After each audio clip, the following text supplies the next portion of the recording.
Would You Rather League of Legends edition, in which case, if you don't know what Would You Rather is, we're going to be asked the question, would you rather, and then we're going to get 2 answers that we can answer from. So feel free to play along with your own answers in the comment section down below. But first question, would you rather have your ally Lee Sin always insect the enemy tank or assassin into your face as like a squishy, or have your ally Gragas always ult away an enemy squishy target when you catch them out? Now I'm gonna go with the Gragas one here, only because like I feel like if an assassin or tank is on my face and I'm a squishy target, like that's just it. It's gonna take me away from DPSing the enemy team. I might get obliterated if that tank or like Zed or whatever is fed. Gragas' ult will eventually be on cooldown, so there's no way he's gonna always be able to ult away a target we catch out, assuming that we're always really good at catching out targets. You can cheat a little bit like that and like make a little bit of a scenario with it if you want to. That's totally fine. Would you rather get the direst treatment top lane, or play mid lane but always have Faker level of expectations? Now, I'm not really good at top lane personally, so getting the direst treatment probably wouldn't even need to happen for me to still do rather poorly. But in the mid lane, I've only maybe carried a few games mid lane, honestly, but having Faker level expectations, pressure is one thing, but like Faker level pressures, I don't think I'd probably be able to do that very well, if I'm just being honest. Also, I really like Dyrus' streams. He plays League, but he also plays like VR chat and other stuff. He's a pretty cool dude, so I'm going to be a little bit biased here too. I'm just going to go with get the Dyrus treatment, because I'm probably going to be doing bad anyway, so at least I'm going to also be taking away the enemy jungler's attention to me for some reason, whatever, and maybe my team could win across the map elsewise. Would you rather have your allied Bard always ult and accidentally save an enemy like champion that's about to die, or have an ally Kindred always ult enemy champion that was always about to die, and then maybe they even turn it on you because they're invulnerable and get killed? I'm gonna go with the Bard one immediately, because I literally played with Kindreds who will, hey, look, we successfully jumped the enemy Xin Zhao, and like we're gonna actually shut him down, maybe even get Baron, turn the game around from here. No, Kindred ulted, so Xin Zhao is now invulnerable. He got the heal, he turned it on as 1v3 because he was fed, and that's just kind of the game. And I don't like playing with champions that have ultimates that are that impactful. I'm sorry. It's just, I'm not saying Kindred's a bad champion. I'm not even saying Bard's a bad champion, but those moments are just like super like, darn it. So I'll go with the Bard though. I'd gladly go with the Bard instead, because at least they're probably still dead when they come out of stasis, so it's fine. Would you rather forget to take Smite in the jungle, or take Cleanse against Malzahar mid? Now the story here being, if you didn't know, someone asked Riot Support about playing against Malzahar. They suggested taking Cleanse against Malzahar, and it doesn't actually work against Malzahar if you didn't know. It's kind of like back at MSI 2015, where Bjergsen tweeted out, why did FFN take Cleanse against Vi? And people were like, because you can cleanse Vi's ultimate. No, you can't. I know at that point people just wanted to really be mad at TSM for anything, but no, you can't take Cleanse against Vi ult, you can't take Cleanse against Malzahar, you really shouldn't take Cleanse at all. QSS is just a better item, there's not an AP version of it, I'm sorry, but like, Cleanse honestly shouldn't probably even exist at this point.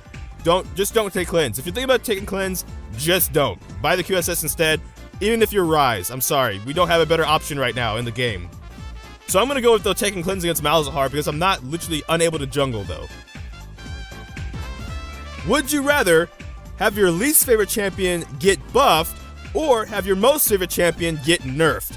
Now, I don't really have a least favorite champion. It's more so a champion that has a certain ability that I don't really like a lot. Like, for example, Yasuo's Wind Wall. And not the ability in itself. I don't like the clipping thing, but there's things like Braum Shield or whatever. I don't mind it blocking abilities. It's more like, I told this story already once in a past video, a Yasuo flashed onto me and like threw the Wind Wall behind me, and it's like, okay, I get to use the Flame Chompers as I'm Jinx, snare you, and then get away. I throw the Flame Chompers, and they end up behind the Wind Wall, behind me. That makes no sense to me whatsoever, and I just dislike that. But I still would rather him getting a buff of some sort, because let's say it's a meaningful buff, it's just a buff, it could be like 2 AD or whatever, versus my favorite champions getting nerfed, because that's all the reason I play League of Legends nowadays, is because I still have favorite champions here or there. If they get nerfed, I just would probably not even play the game anymore. So I'm just going to go with, just buff my least favorite champion, then fine. Would you rather 2-trick Yasuo or Riven, or 2-trick TEEMO or Vayne? Now, as an AD carry player, I should lean towards the TEEMO and Vayne one, because Vayne is an AD carry even if I don't play a lot of Vayne, and TEEMO can kind of function like an AD carry, But I'm sorry, this is a Christian YouTube channel, and we don't deal with Satan. So I actually would unfortunately probably have to 2-trick the YASUO. I just became a terrible person. I might actually be picking 2-tricking YASUO and Riven, mainly because I have to admit, when I do play those champions, even if I lose on them, I still kind of have fun, because I feel like there's always something to learn on those champions when it comes to mechanics and stuff. So on top of that, if I'm 2-tricking those champions, and I do get good at them, between then finally having good mechanics and the game knowledge I have, maybe one day I'll be able to climb out of Bronze 5 and maybe even learn how to brush my teeth in the process. So that seems like a win-win all the way around. I'm gonna actually have to go with 2-tricking YASUO and Riven. Holy moly. That's okay. On to the next question. Would you rather have to, as a spectator, watch 72 hours of an Ardent Sensor meta in pro play again, or watch 72 hours straight of lane swap meta? Now, as an AD carry, again, you'd think I'd be like, oh, I'm all down for the Ardent Sensor meta. Well, I played Jinx, and Jinx wasn't considered good enough for the Ardent Sensor meta for whatever reason, at least in pro play. They didn't even touch her, except like once at Worlds. It's unfortunate. So I actually would probably go with the lane swap meta, only because, yeah, lane swaps some people would say are boring, but in some of those cases, the champions you might see might be exciting because, hey, this champion would lose in lane, but I can swap it out and then maybe play it for the mid game or whatever.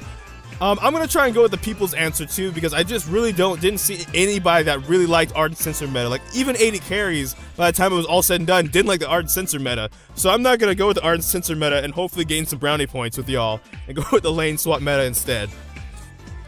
Would you rather not be able to close out a 10k gold lead, or not be able to lose despite having a 10k gold deficit? I'm gonna immediately go with unable to lose with the 10k gold deficit, only because it's one of the most frustrating things when you feel like you're snowballing, you feel like you've won lane, but you just can't seem to close out the game. The enemy team's either scaling well, or you guys just aren't making good decisions. Versus the other one, it's probably frustrating because you probably lost lane and just got stomped early, but maybe your team is the one that scales well, you're making the good decisions, you're bringing yourself back in the game, and suddenly you're at like 60 minutes, and one team fight wins the game, as might be both teams are even. It's also stressful, but in that one, it's probably less stressful in terms of if we can win or not. So I'm gonna go with that one, personally. It's up to you guys what you want to pick, though. Would you rather have an ally Pantheon who always 1v5 ults into the enemy team no matter what? He's like, I'm Pantheon, I guess I just have to ult when it's up. Or have a really good Twisted Fate, but he can never seem to gold card anybody. Ever.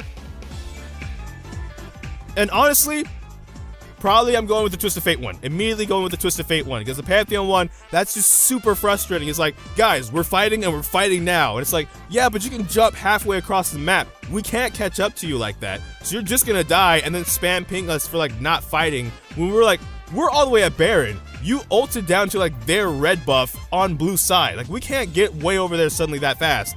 Twisted Fate, meanwhile, while there are some annoying parts, especially when he like ults under the tower for a dive, and then gold and like blue cards the tower, if he's still at least a decent Twisted Fate, then we probably don't really need him to just stun people, right? Like, hopefully we have other tools and stuff that we'll be able to succeed just fine, and all he has to do is just be decent. I can take that. Would you rather always get your role in ranked, but your entire team is always auto-filled, or always be auto-filled, but everyone in your team always gets their role, and even their champion for that matter? And in which case, getting auto-filled can be frustrating, especially if you get eternally auto-filled, but if you're someone that can at least play that role that you get auto-filled to, it probably isn't that bad, right? Like, if you can play support, you probably don't mind getting auto-filled, and then your whole other team is like on champions and stuff that they're comfortable with. You're probably going to win more of those games than if you're on something you're in your role, something you can hard carry with, but like everybody's auto-filled. That just seems terrible. I'm going with the get auto-filled always. I don't like it, but whatever. Would you rather always have high ping except in team fights when it's low, or always have good FPS except in team fights when it plummets? Now, I'm gonna immediately actually go with the high ping except in team fights, because that's just kind of like playing with friends in Europe or something. My ping is already pretty high, but what it's saying is my ping will go low for team fights and stuff, in which case that'd be fantastic, versus having like a FPS that drops just because Jarvan ulted or Galio ulted. I'd definitely take that, so I'm going with that one. Would you rather be in high elo, but your reputation is you must be boosted no matter what you do, or be in low elo, but everybody assumes you're smurfing because of how good you seem to be? I think I'm going to choose the high elo one, only because I think that kind of happens anyway, but at least I get the Victorious skin. And also, if I place high enough, I would never have to touch rank again, and I can still decay all the way down to like gold or whatever. I'm still getting the Victoria skin, so it's all good. It's all about the Victoria skin at this point. So fine, I'll take that. That's nothing. There's nothing wrong with that at all, in my opinion. Would you rather have to deal with the lethality meta of ADCs or crit ADCs? And again, as an AD carry player, you would think I'd benefit from this. I'm gonna actually take this as like a melee diver's point of view. When I play things like Vi or whatever, when I get jungle, I'd still rather deal with crit AD carries, because that involves things like Jinx and Kog'Maw who are immobile, and so if I'm playing Vi and I ult you, you're not getting away from me unless you have your team help you out.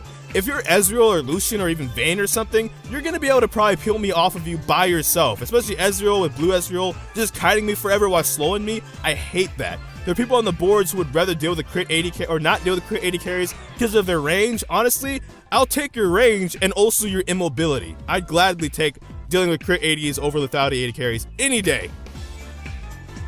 And then finally, the question to end it on is, would you rather be like a popular content creator within the League community, but everybody dislikes you for some reason, or be a relatively unknown content creator within the community, but most people at least, relatively love you?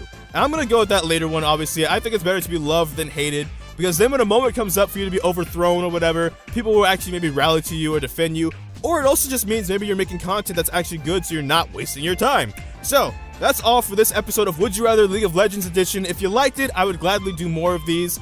Feel free to like, comment, and subscribe as well. Sorry to plug that in there, but I kind of have to at this point. But thank you so much for watching this video. I don't know which video will be next, because life will be quite a mess. So until next time, take care from the Fire Die FS. Thank you for watching. Okay, I got one more bonus one actually to end you guys on real quick. Would you rather have your ally Kate or Jinx always open up a team fight with their ultimate and no one's low, or have your ally Vayne and Tristana always like knock away someone that was about to die and now they like get away to safety over the meadows because they got knocked away by... oh man, that's so tilting. Holy crap. I'm gonna go with the first one. It's not good, but at least Caitlyn might do enough flat damage to actually poke someone down. When they get knocked away and they were about to go down, especially if it's a shutdown target, I can't take that. I'm sorry guys, I can't do it.